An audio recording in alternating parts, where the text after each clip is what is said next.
Unopposed in the March primary on the Republican ballot for district judge is Danny Goebel.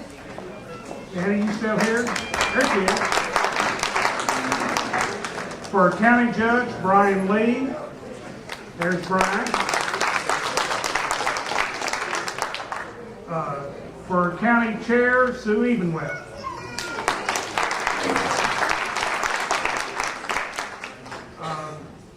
There is a contested race for U.S. Representative District 4. There are 6 candidates in this race. Dr. John Cooper is here tonight, and I've asked him to give us a few remarks. Then we will hear from the candidate for District 3 State Representative, Erwin Cain, who is also opposed, but since their opponents are not here, we won't go through all the question and answer and all of that. We'll just allow them to speak to us and let's hear what they have to say.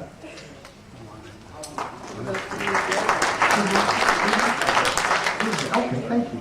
That's a lot longer than I usually get. My name is Dr. John Cooper. I'm a candidate for the United States House of Representatives, District 4 of the great state of Texas. And I'm glad that y'all are still here tonight. At the recess, I told him you better be careful. They might just all leave. But I'm glad you're still here.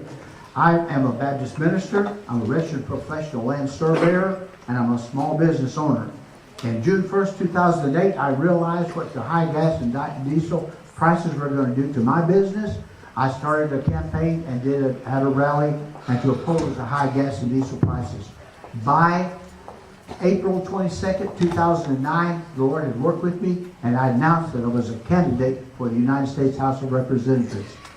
Out of that candidacy, I realized the Lord had 2 basic goals for me. Number 1 is to reconnect the people of District 4 with their Congress. Now, how do we do that? Number 1, we have 3 Monday morning breakfasts a month to keep in contact with the people. We follow that up with town hall meetings, and then I have 45 or so ministers of the gospel who have endorsed our campaign. I also have some Tea Party endorsements and other endorsements, and I'm going to stay in contact with those folks. I'm going to stay in contact with all the people because I'll be working for you. Now, the second goal is to preserve, protect, and defend the Constitution of the United States against all enemies, whether it be foreign or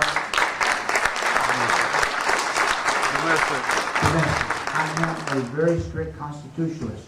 I carry one with me all the time. It's in my shirt pocket. I intend to do that when I'm in the White House, because if it's not according to the Constitution, I'm going to oppose it. Now, it doesn't take a scientist, a rocket scientist, as he used to say, to figure out what's going on. Our markets understand the word uncertainty, and the word uncertainty has been proposed by our government time and time again. It is brought before the people. They just keep hitting us with it. New taxes, with growing government bigger and bigger every day, and those type of things. And mandating health care for small businesses. Being a small business owner, you understand what I'm saying. This is all madness. It must be stopped. Now, here's one of the ways we stop it. First of all, we cut taxes across the board. Second, we go to a flat tax system. We accelerate the depreciation scales, and we get the word free market back into operation. Ladies and gentlemen, tonight my name is Dr. John Cooper. I want to be able to reconnect the 4th District of Congress with the people out here. I want you to believe in me because I believe in you, and I'm going to ask you that together we can go back and we can take back America. God bless you and God bless America.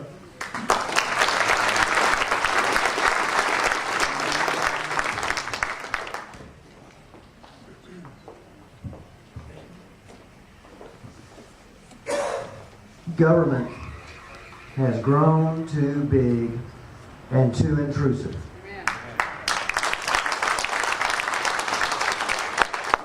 That's the number one thing I hear when I walk around this district. Now, maybe we can find some comfort in what Will Rogers said. He said, maybe we ought to be thankful that we're not getting all the government we're paying for. But folks, East Texans want to steer away from big government and into a path of prosperity and liberty. And to do that, we need a strong, proven conservative who values freedom first and foremost. We need somebody who won't who won't give in to the prevailing political winds. I'm prepared to fight against this liberal tidal wave that's coming to take over our state, our rights, and our wallets. Amen.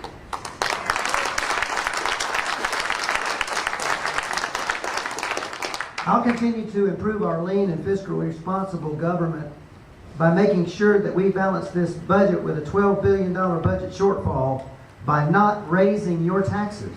Amen.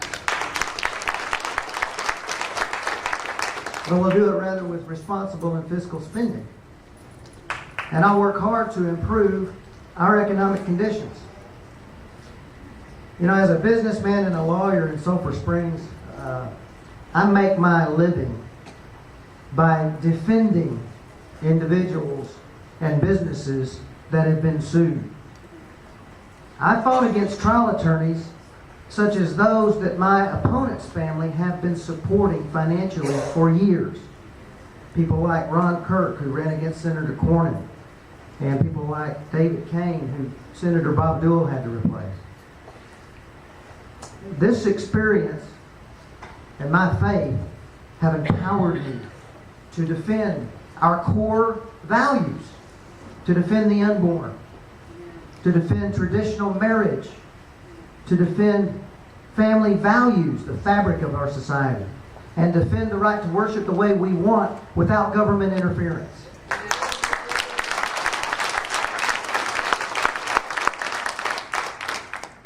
Because of my long history of fighting for conservative causes as the chairman of the Hopkins County Republican Party and chairman of an 8-county coalition of Republican leaders all across our district, I've been able to help start women's clubs and young Republicans clubs in the high schools and help to start the Tea Party over in Sulphur Springs, and I'm a frequent speaker at the tea parties. Wherever there's a fight for conservative values, I'm there. So it's no surprise that when all of the conservative associations around the state compared my opponent and me, I ended up with every single one of the conservative endorsements from these associations.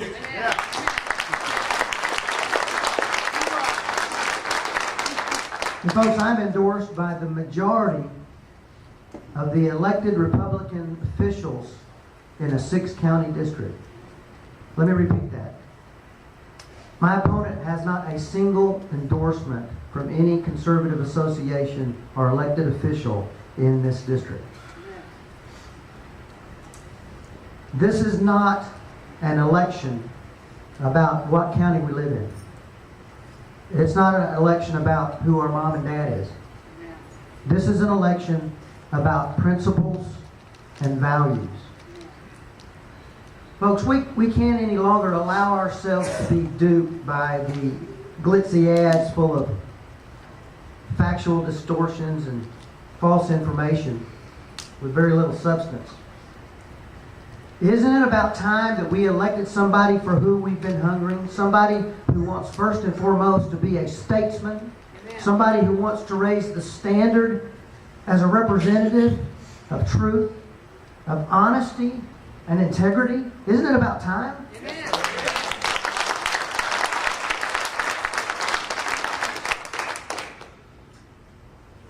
We have to know, folks, that who we put in Austin is a genuine conservative. I am, and you can verify it. Google me. My name is Erwin Cain. I'm candidate for House of Representatives, District 3, and I would appreciate your vote.